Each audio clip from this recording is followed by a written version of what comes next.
નમસ્કાર મિત્રો, સ્વાગત છે તમારું અમારી આ યુટ્યુબ ટચ ગુજરાતી ચેનલમાં। તો મિત્રો, ટ્રેક્ટરની ખરીદી પર 1 લાખ રૂપિયાની સહાય ખેડૂતોને ગુજરાતના બજેટમાં શું મળ્યું એના વિશે આપણે આ વિડીયોમાં તમને જોવા મળશે। તો મિત્રો, તમે વિડીયો પર નવા હોય તો વિડીયોને લાઇક કરો, શેર કરો અને સબસ્ક્રાઈબ કરવાનું ના ભૂલતા। તો મિત્રો, નાણામંત્રી કનુભાઈ દેસાઈ ગુજરાતના વિધાનસભાનું 2025થી 2026નું 3,70,000 કરોડનું બજેટ રજૂ કર્યું છે। ગુજરાતના બજેટમાં કૃષિ વિભાગને લઈને પણ મહત્વની જાહેરાત કરવામાં આવી છે। કૃષિ ખેડૂતોને કલ્યાણ અને સહાયક વિભાગ માટે કુલ 22,498 કરોડ રૂપિયાની જોગવાઈ કરવામાં આવી છે। ફાર્મર રજિસ્ટ્રેશન પ્રોજેક્ટ હેઠળ 34 લાખથી વધુ ખેડૂતોને ફાર્મર આઈડી જનરેશન પૂર્ણ કરીને ગુજરાત દેશમાં પ્રથમ સ્થાને પ્રાપ્ત કર્યું છે। ખેડૂતોને વીજ સહાય માટે 10,613 કરોડની જોગવાઈ કરવામાં આવી છે। કૃષિ યાંત્રિકીકરણ અંતર્ગત ખેડૂતોને આવરી લેવા ટ્રેક્ટર ખરીદી સહાય માટે 800 કરોડની જોગવાઈ કરવામાં આવી છે। કૃષિ યાંત્રિકીકરણની મિની ટ્રેક્ટર આધારિત યોજનાનો હેઠળ રાજ્યના તમામ આદિજાતિ અને અનુસૂચિત જાતિના ખેડૂતો માટે ફાર્મ મેકેનાઇઝેશન સહાય ધરાવવા માટે 122 કરોડની જોગવાઈ કરવામાં આવી છે। કૃષિ યાંત્રિકીકરણ વિવિધ ઓજારો ખરીદવામાં સહાય આપવામાં 590 કરોડની જોગવાઈ કરવામાં આવી છે। નેનો ખાતરના વપરાશને પ્રોત્સાહન આપવાની યોજના માટે 73 કરોડની જોગવાઈ કરી છે। ખરીફ અને રવિ ઋતુમાં પાક પરિસ્થિતિ માટે ડિજિટલ ક્રોપ સર્વેની નવી યોજનાના અંતર્ગત 40 કરોડની જોગવાઈ કરવામાં આવી છે। જમીનને ઓર્ગેનિક કાર્બનનો વધારો થાય તે હેતુસર ફર્મેન્ટેડ ઓર્ગેનિક મેન્યુઅર અને લિક્વિડ ફર્મેન્ટેડ ઓર્ગેનિક મેન્યુઅરના ઉપયોગને પ્રોત્સાહન આપવા માટે 10 કરોડની જોગવાઈ રહી છે। ત્યારે એગ્રી એક્સપોર્ટની ઝોનને પ્રી ફિઝિબિલિટી રિપોર્ટ તૈયાર કરવાનું આયોજન કર્યું છે।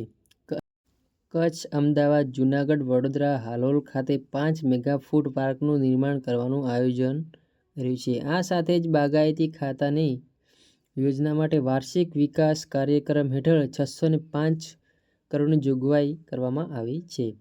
97% ગામડાઓમાં ખેડૂતોને દિવસે વીજળી આપશે।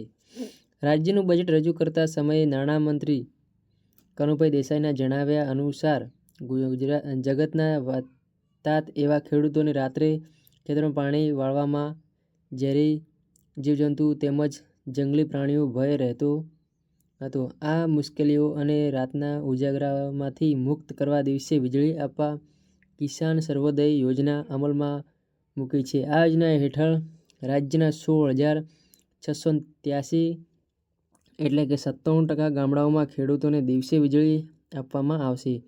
આ યોજનાને વધુ સુદૃઢ કરવા માટે આ બજેટમાં 2175 કરોડ રૂપિયાની ફાળવણી કરવામાં આવી છે। કિસાન ક્રેડિટ કાર્ડની ધિરાણ મર્યાદામાં વધારો।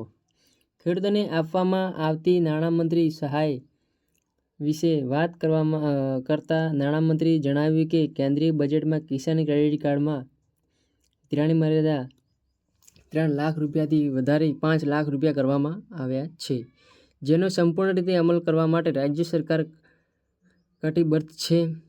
જે અંતર્ગત 4% વ્યાજ રાહત આપવા માટે 1,252 કરોડ રૂપિયા જોગવાઈ કરવામાં આવી છે। આ લોન દર વર્ષે ખેડૂતો, પશુપાલકો અને સાગર ખેડૂતોને મળતા તેઓ પોતાની પ્રવૃત્તિઓ સમયસર કરી શકે છે। આ સિવાય રાજ્ય સરકારે પ્રાકૃતિક ખેતીને પ્રોત્સાહન આપવામાં પ્રાથમિકતા આપી છે। પ્રાકૃતિક કૃષિ અભિયાનને વેગ આપવા તેને લગતી વિવિધ પ્રવૃત્તિઓ માટે 400 કરોડ રૂપિયાથી વધુ જોગવાઈ કરવામાં આવી છે। ટ્રેક્ટરની ખરીદી પર 1 લાખ રૂપિયાની સહાય આપવામાં આવશે। કૃષિ ઉત્પાદન અને ખેડૂતોની આવક વધારવા માટે કૃષિ યાંત્રિકીકરણને મહત્વ આપવા માટે રાજ્ય સરકારે બજેટમાં ખેડૂતોને ટ્રેક્ટર ખરીદીની હાલની સહાય વધારી વધારો કરીને 1 લાખ રૂપિયા કરવાની જાહેરાત કરાઈ છે. આ ઉપરાંત ખેડૂતોને વિવિધ ખેત ઓજારો, મિની ટ્રેક્ટર, ખાતર, અન્ય ઉપકરણો માટે સહાય આપવા માટે 1612 કરોડ રૂપિયાની જોગવાઈ કરવામાં આવી છે. અન્ય જોગવાઈ: ઊભા પાકને વન્ય પ્રાણીઓથી રક્ષણ માટે ખેતરની ફરતે ફેન્સિંગ બનાવવા માટે 500 કરોડ રૂપિયાની જોગવાઈ કરવામાં આવી છે. કૃષિ ઉત્પાદનનું મૂલ્યવર્ધન કરી ખેડૂતોની આવકમાં વૃદ્ધિ કરવા agro processing and export promotion માટે 100 કરોડ રૂપિયાની જોગવાઈ કરવામાં આવી છે. મત્સ્ય ઉદ્યોગના સર્વાંગી વિકાસ માટે ખેતીની જમીન પર મત્સ્ય ઉછેર કરવો હોય તેને બિન ખેતીની મંજૂરી લેવી નહીં પડે. નીતિ બનાવવામાં આવશે. ગીર ગાયનું સંવર્ધન માટે કરાઈ જાહેરાત. આ સિવાય સહકારથી સમૃદ્ધિ તરફ આગળ વધવા પ્રાથમિક વિષયક સહકારી મંડળીઓને પ્રોત્સાહન આપી આર્થિક રીતે સક્ષમ બનાવવા જોગવાઈ કરવામાં આવી છે, જેનો લાભ 1 લાખથી વધુ ખેડૂત સભાસદોને મળશે.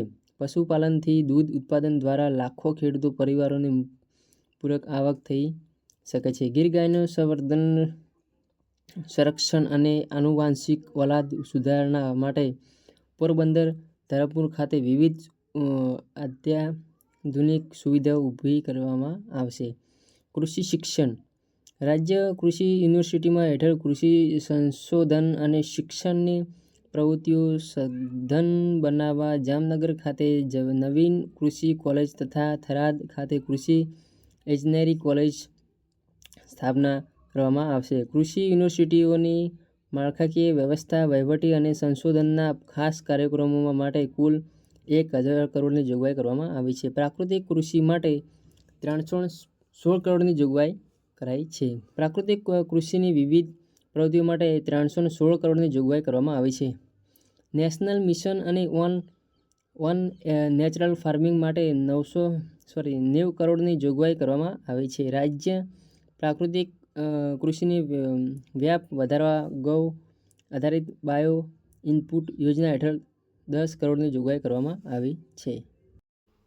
વિડીયોને લાઇક કરો, શેર કરો અને સબસ્ક્રાઇબ કરવાનું ના ભૂલતા. જય હિન્દ, જય ભારત.